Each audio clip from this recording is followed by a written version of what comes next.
Buenas noches, Arturo Contreras, de Pie de Página. Ayer, a través de medios sociales, nos mandaban una imagen en la que un mensaje de WhatsApp se hizo, de estos que se viralizan, comentaba que pide que las personas que se acerquen al centro al centro de los hermanos Rodríguez y al centro Citibanamex tengan una baja saturación, porque es más fácil que en los triajes los dejen acceder, los dejen ingresar al hospital. Entonces, pues no sé si nos pudiera como comentar un poco sobre cómo es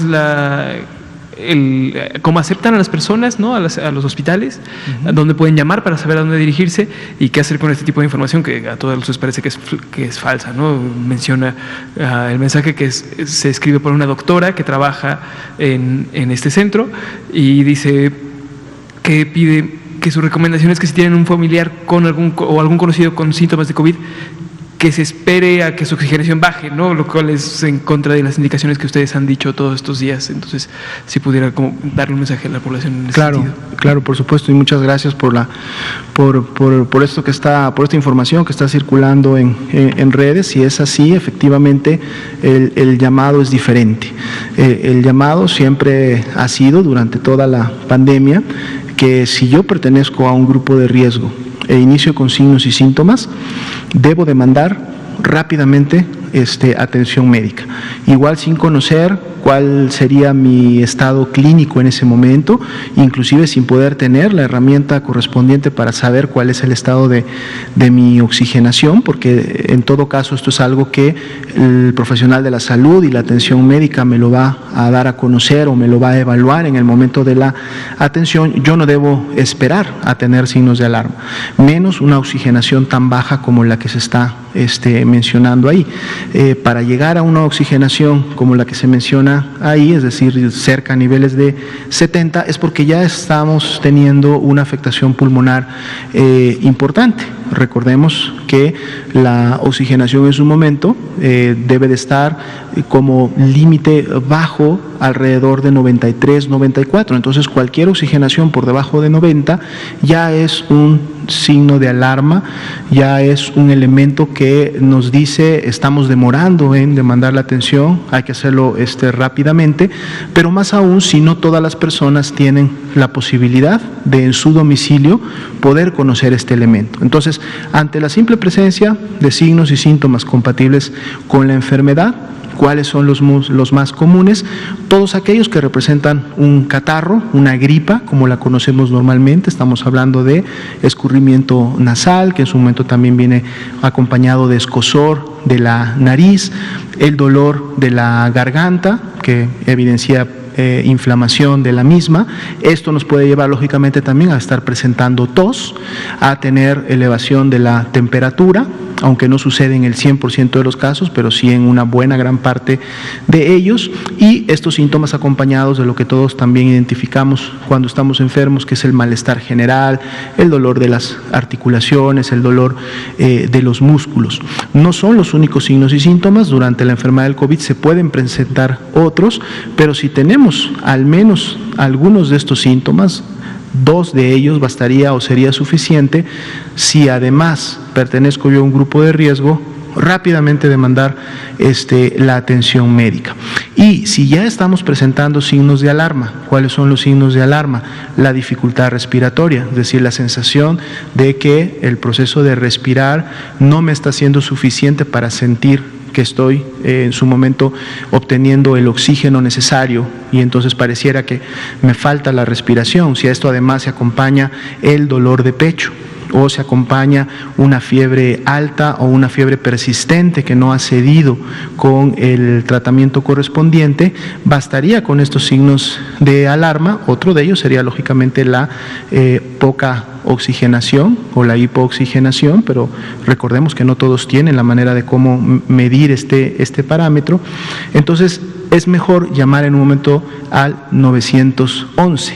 Uno, porque entonces podré recibir atención a domicilio, sobre todo si no estoy en condiciones ya, porque estoy presentando signos de alarma, no estoy en condiciones de, por mi propio pie, acudir a una unidad, pero además porque el 911 y los servicios prehospitalarios están, como decíamos, en coordinación para, ante la valoración de la persona, si se identifica que efectivamente requiere una atención hospitalaria o de especialidad, ellos podrán rápidamente identificar a través de los sistemas a qué unidad médica poder llevar a la persona para que tenga la mejor oportunidad de encontrar una cama disponible. Y esto es sumamente importante, sobre todo en la Ciudad de México, en el Estado de México, en Baja California, en donde, como acabamos de ver, son las entidades que tienen los mayores porcentajes de ocupación. Entonces, para no perder tiempo valioso, que debería más bien de utilizarse ya en el inicio a lo mejor de oxígeno o de otras medidas especializadas en una unidad hospitalaria, y estar usando ese tiempo para ir de un hospital a otro o a otro buscando la disponibilidad, es mejor comunicarse al 911, en el caso de la Ciudad de México a Locatel, para que entonces podamos tener mejor oportunidad y poder llegar más pronto a una unidad. Si nuestra sintomatología es leve, es decir, no tenemos signos de alarma o apenas estamos iniciando y pertenecemos a estos grupos de riesgo, podemos entonces acudir a una unidad de primer nivel, un centro de salud urbano,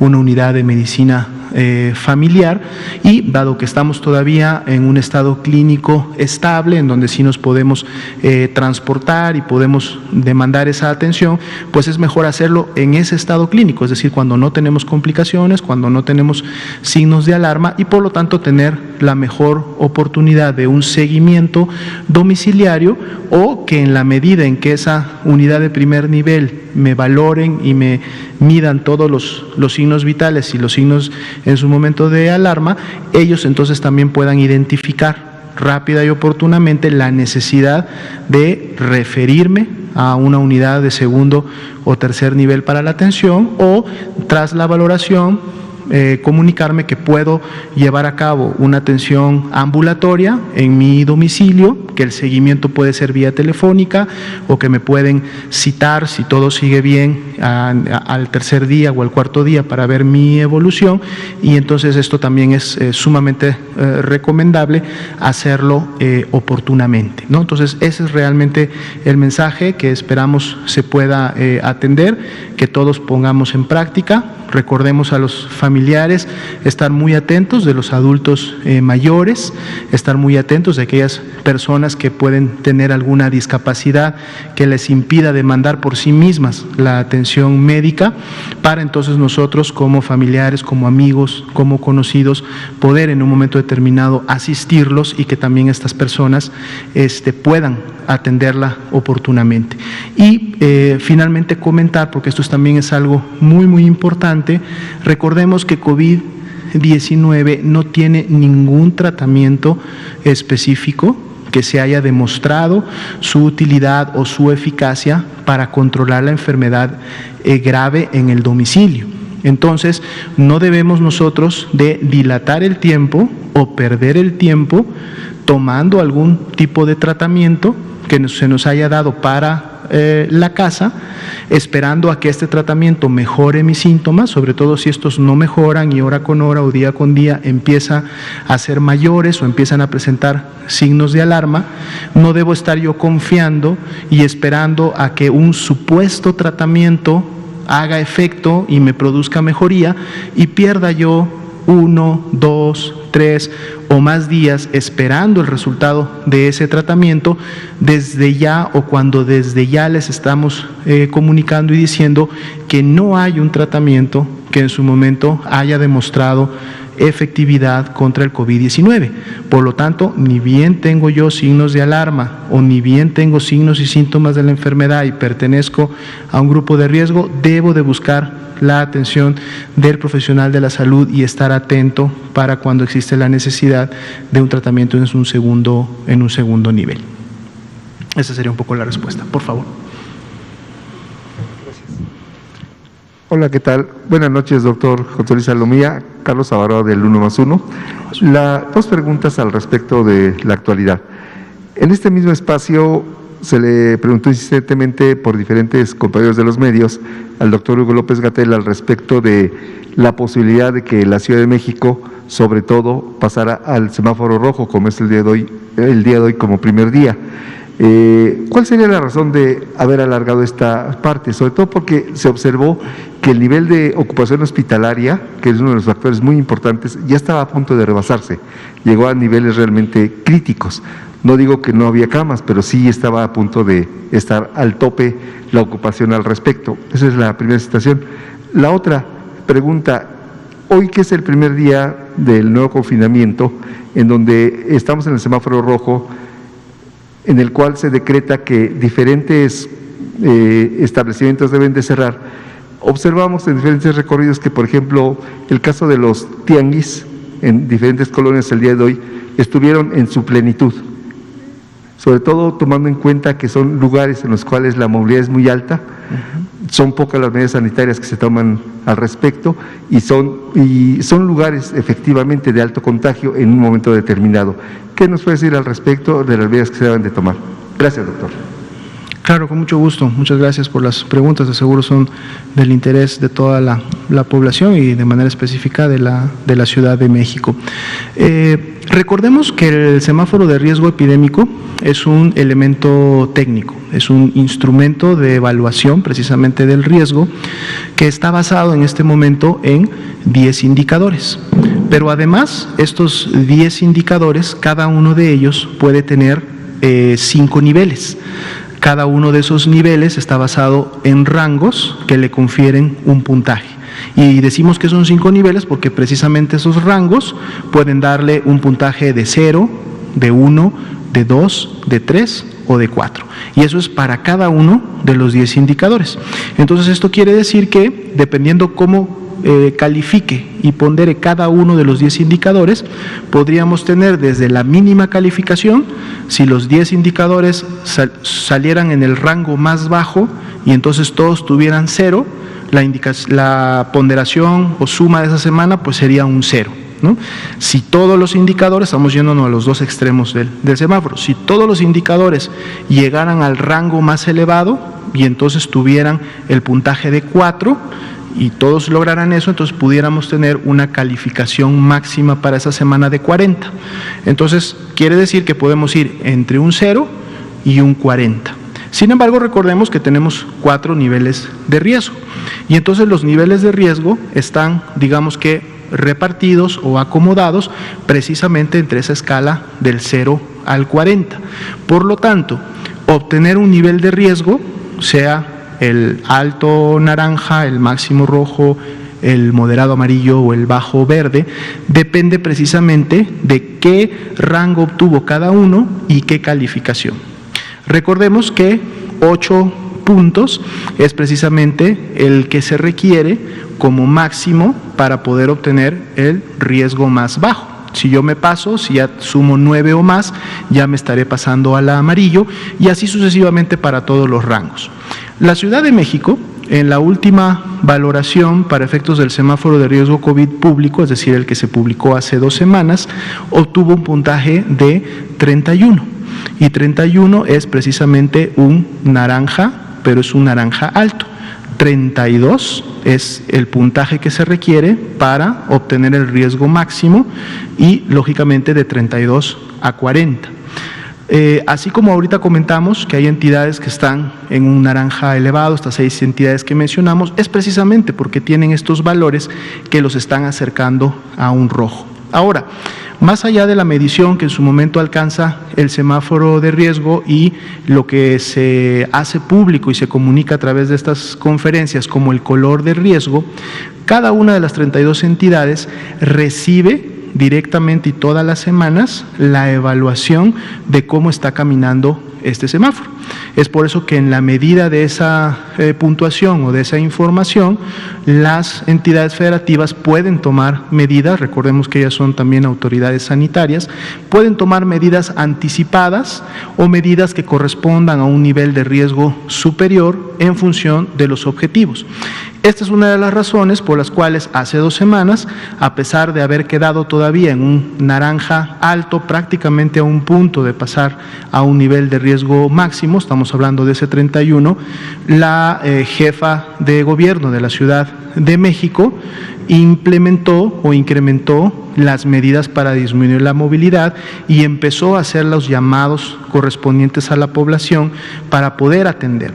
Se hablaba de que se encontraba la entidad en un estado de emergencia y era precisamente basado en el hecho de que estaban cerca o a punto de obtener el máximo nivel de riesgo. La ocupación hospitalaria, y en este caso lógicamente la carga de personas graves que están en estos hospitales, son 2 indicadores los que miden directamente y hay un tercero que mide la tasa de hospitalización. Pero entonces tenemos otros 7 indicadores que en su momento pueden balancear, o no necesariamente porque estos 2 o estos 3 pudieran haber logrado 4 puntos, que es la mayor calificación para cada uno de ellos. Los otros indicadores en sus ponderaciones obtuvieron 13, obtuvieron 12, el asunto es que la sumatoria final fue de 31. En la medida que la movilidad continuó en la Ciudad de México, en la medida que continuó incrementándose las hospitalizaciones y todos los demás indicadores, pues entonces llegó un momento en donde ya se rebasó este nivel de 31 y finalmente se llegó a una ponderación, una sumatoria que puso a la Ciudad de México en rojo, y es precisamente lo que ayer se comunicó ya de manera directa a la población y que además llevó a las medidas, ¿no? Y bueno, dado que esta es una situación que afecta en sí a todo lo que es el Valle de México, y esto estamos hablando de todos los municipios conurbados del Estado de México, para esta semana también el Estado de México obtuvo esta puntuación de color rojo y por lo tanto pues son las 2 entidades que esta semana se suman junto con Baja California a tener este color.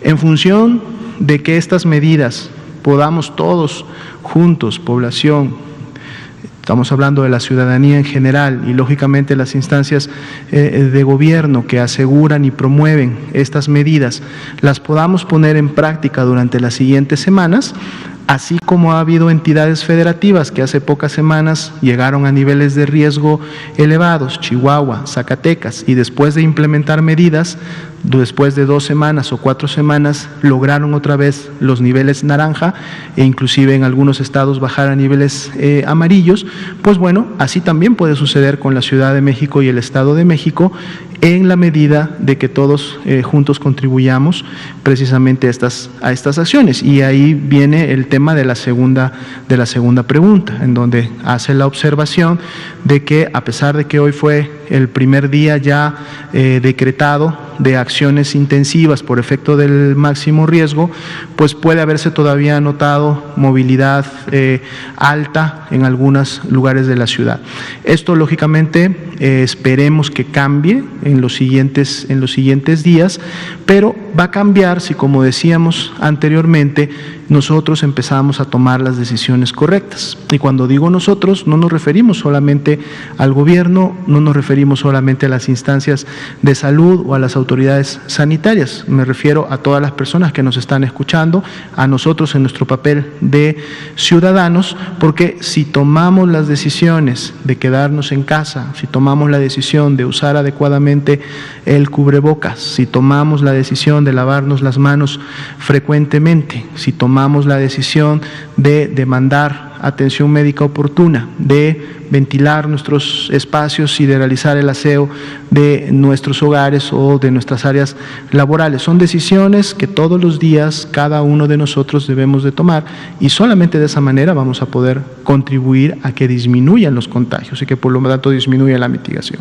Entonces, si queremos nosotros lograr disminuir el riesgo tanto en la Ciudad de México, el Estado de México, inclusive Baja California, y me refiero a estos 3 estados porque son los que actualmente tienen el nivel de riesgo máximo, pues bueno, son decisiones y son acciones conjuntas de todos y de cada uno de nosotros para que esto pueda ser posible. Bien, no sé si hubiera alguna otra pregunta. Bien, entonces son las 7 de la noche con 50 minutos. Agradecemos a la población por habernos sintonizados y esperemos estar el día de mañana nuevamente actualizando el comportamiento de la epidemia en México. Tengan muy buenas noches todos. Muchas gracias.